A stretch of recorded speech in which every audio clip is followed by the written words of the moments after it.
Yo, what is up guys? It's the Goblin and welcome back to another Fortnite Battle Royale tips and tricks video. In tonight's video, we are going to be talking about Season 9 Fortnite and the best settings on console for this season. I'm going to be talking about what I use on my controller, what sort of custom binds, what sensitivity, what settings, and breaking down everything that I think, why I think a setting should be this way or why I think this one's up to personal preference. The best settings to allow you to maximize your potential in Fortnite Season 9. If you guys could smack a like on this video, that would be absolutely incredible. Let's go ahead and go for 720 likes. Also, I will be gifting a few people, or not gifting because you aren't able to gift the Battle Pass, but giving codes away so people can redeem the codes for Battle Pass to a couple people in the comment section down below on this video, as well as a few of my other recent videos. I will be announcing the winners in a couple of days, so if you are interested in that, just comment down below what console you play on. Also, be sure to subscribe to the channel, turn on those notifications, hit that bell, would be much appreciated. Smack that like, and let's get right into it. So in the background, I just have a couple of like my first easy chill solo wins that I got on this season because it just came out basically yesterday, like a day ago when the season came out as I'm making this video. But let's break it down and let's go right into settings. Now with settings, some of my stuff is similar to how it's been for literally months and months and months. Some of it is changed, but I think with the meta changing a lot this season, there are some things to talk about. So let's get right into it and talk about it. Now, the first thing people are always going to want to know, wireless controller sensitivity X and Y. What are those going to be? Now, of course, I play on console personally. I play on a PlayStation 4 Pro console, and I also use a SCUF gaming controller, which a lot of people ask about SCUFs. Basically, what a SCUF gaming controller is SCUF gaming. It has paddles on the back. It's completely tournament legal. A lot of pro players use them. It's great on console because it sort of opens you up to have more abilities to hit different keys, I guess you could say, without taking your fingers off of the thumbstick. So that's one thing that's great with the SCUF that I use with the paddles on the back, PS4 Pro. So that's why when you see mouse sensitivities, of course, those are nothing because I don't use a mouse, right? Wireless controller sensitivity X and Y. I use 0.600 for this, which is basically 6 out of 10. I have used this for quite some time. Back in the day, I did try upping this to 7. I did try upping it to 8 at certain times. But once they released the ability to modify your sensitivity in a combat mode versus a build mode, which we'll talk about in a second, I've just found that with this one, honestly, it's something that you need it to be decent because especially with the shotguns now, you're going to be hip firing quite a bit because it will take maybe 2 to 3 shotgun shots with the combat shotgun to kill someone. I think that this one is all about preference, and you just want to be able to, it doesn't matter that much because you don't need to be able to build quick. You don't need this one to be too quick because you're not building with it. You just need it to be accurate and also not too slow, where if an enemy's to your right, you're not turning around like a grandpa and you're not able to get that shot off. You need to have quick reactions. So you need to have this in a decent one where you're comfortable, but anything in that sort of mid-range or where you're comfortable is fine for this one. This is something where if it ain't broke, don't try to fix it sort of thing, where if you're rocking a 5 sensitivity and your buddy says, come try a 7, it's so much better. Yeah, it doesn't really matter that much in terms of what it will affect unless it will make you better at aiming with that hip fire. Next is, we'll get into more specific stuff with wireless controller targeting sensitivity, which is, of course, when you are aimed down sights with a normal weapon. For this one, I use a 4.3 or 430 on this one, 0.430. Really do like this. I've been using this for quite some time. This is another one. With this one, you'll see a lot of the times when you watch a player play, you can sort of see if their wireless controller targeting sensitivity when their ADS is a little bit too high for when people aim down sights and it's just like their first 5 shots of their AR are just spazzing out. If that's happening to you, lower this a little bit, but once again, it comes down to a personal preference. And while I think with the first one, it's all about what you're comfortable with your X and Y, with this one, honestly, it's all about being accurate, and making this one slower if you're inaccurate is the smart move. Slow this thing down. If you're missing shots, slow it down. Don't be afraid to do that. But once you find your comfort zone, it's cool to stick with that.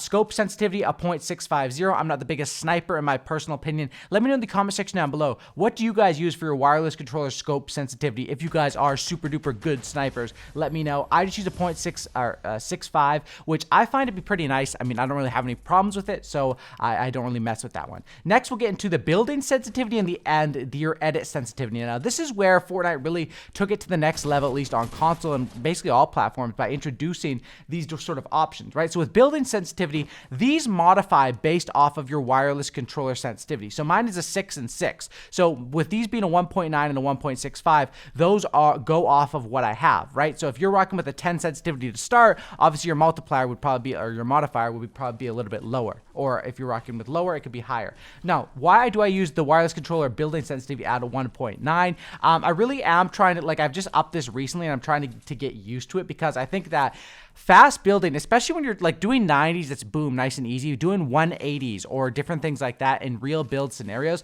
having a super duper fast wireless controller build sensitivity is important. And you honestly like don't have to be very accurate with your builds. The only thing that's kind of tough to be accurate with is pyramids, placing pyramids in the right spots. But other than that, building is sort of a movement, sort of muscle memory based thing. 1.9 works for me. And with this one, I would say go as high as you can without messing up your builds and without Harry Pottering yourself, where you keep getting stuck under your own ramps or messing up builds like that. Next, with the edit mode sensitivity. Edit mode is another one that this one I'm all about speed and precision, but mainly precision. A lot of people will have this one up higher and they'll be messing up their edit. It really is so we're talking milliseconds and milliseconds here of if what this would actually change in gameplay terms. In a normal casual public match, it really probably won't matter that much. What will matter is, are you being accurate? So like I said earlier, with building sense, it's easy to place walls, turbo build, and ramps, right?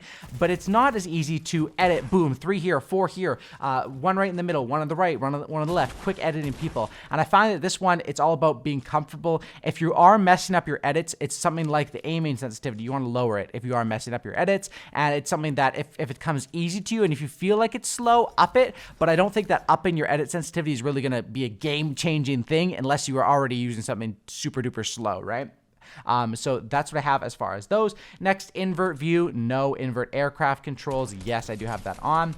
Anonymous mode, I usually do use when I am streaming on Facebook, but I do not hide other players' names. My scale of my HUD, my heads-up display, is going to be a 0.85, and then we get down into more of the other settings, which we'll go into in a second here, but we'll talk first about the controller stuff, because I know people would want to hear that, and then we'll go through all the little settings, talk about on or off and things like that.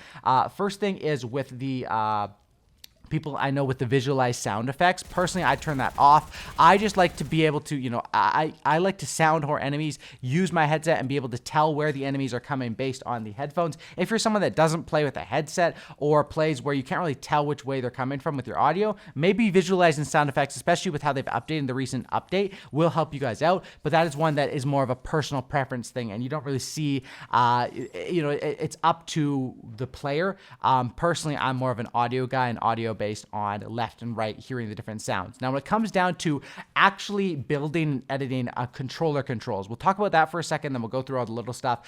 I use I use custom, but it's built off of Builder Pro, and it's built off of a Builder Pro, completely normal Builder Pro layout. And my personal opinion, old school quick builder, Combat Pro, Builder Pro is just the best way to be able to build. Like at this point in 2019, I think Builder Pro is super duper important, and being able to, you don't see that many people playing on Combat Pro nowadays or different stuff like that. I find Builder Pro is the easiest way to learn and maximize your potential quickly. And then the custom, what I add on the custom is, of course, like I said earlier, I have a SCUF controller, right? So I have a SCUF 4PS Infinity Pro. By the way, use code GOBLIN. If you're ever checking out on SCUF Gaming and ordering a controller, remember to use that code GOBLIN. Really easy to spell, and it gets you a discount. It also helps out to support the channel. But what I change on this is I have, basically I free up the left thumbstick, and this is something I've started to do a little bit recently, where I free up I'm trying to get used to it more, but I think freeing up the left thumbstick is so key. If you're on keyboard and mouse, I mean, these players on keyboard and mouse have such an advantage with the fact that they have so many keybinds available to them right at their fingertips, literally, right? And with a controller, you do as well, but you're more limited with it. And with something like a paddles, it frees up things, and freeing up, turn on auto sprint, which I have in the settings, allows me to not have to use that left thumbstick for basically anything, where I can use that now as an edit. So I still have edit where I could use the back paddle as an edit, I could use the circle button as an edit, but I can also use the left thumbstick, which is the way that I like to do it now, for a quick instant edit right there, and then I confirm with my SCUF paddle on the back. Now with this one, this is how I do it. And when it comes down to this, I think I'm going to say a couple of things. Your setup is different. Even if you look at all the pro competitive players, you might use a different controller, this, that. They might play Claw. They might use a Scuff. They might use a Scuff Vantage. People are going to have different setups. But I think focusing on either having a Scuff with those paddles and being able to use the paddles as much as you can, because you don't have to take your fingers off or your thumbs off of the thumbstick to use that, or your fingers off of anything, right? And also, I think on the other hand with that is that left